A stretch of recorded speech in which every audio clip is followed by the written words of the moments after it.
Parents hold immense influence over their children's faith journey. God. So just this past week, I ran across this landmark study, this staggering study, which I'm about to tell you what it is, and you're going to be like, that sounds actually what it should have been, but in reality, a lot of people are surprised. A landmark study about youth and religion, right? Everybody's all about young people. We want them to follow God. We want them to stay in the church. We want them to become Christians. We want them to get baptized. You know, we say slogans like, you know, youth is not the future of our church. It's the present of our church. We say all these things. But here's what this landmark study found. That the number one influence, okay? The number one influence on whether, and watch this, on whether a child grows up to follow Jesus. And some of these results of this study depressed me a bit, but that's okay. The number one reason, number one influence whether a child grows up to follow Jesus, it's not youth ministry. Is youth ministry important? Absolutely. It is. But that's not the number one reason. It's not a Christian school. It's not even their pastor.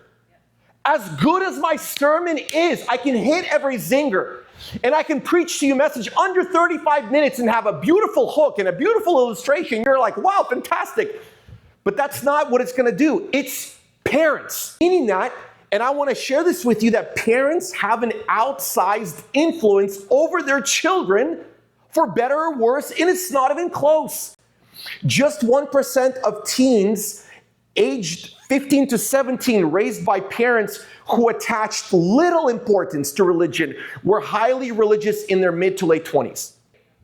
In contrast, 82% of children raised by parents who talked about faith at home attached great importance to their beliefs and were active in their congregations, were themselves religiously active as young adults, according to data from the latest wave of the National Study of Youth and Religion. Meaning that this connection, Notre Dame sociologist Christian Smith says this connection is nearly deterministic, meaning that the parents overwhelmingly are responsible for what happens to their kids. So this is basically, I thought about it, I'm like, okay, this is basically somebody saying to you, hey, you know what? I know you want to be financially prosperous in your life.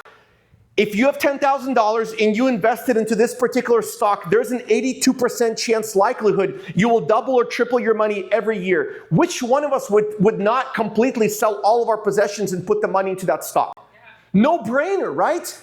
But why don't we do that with our lives? Because humans are a bit more complicated than just statistics.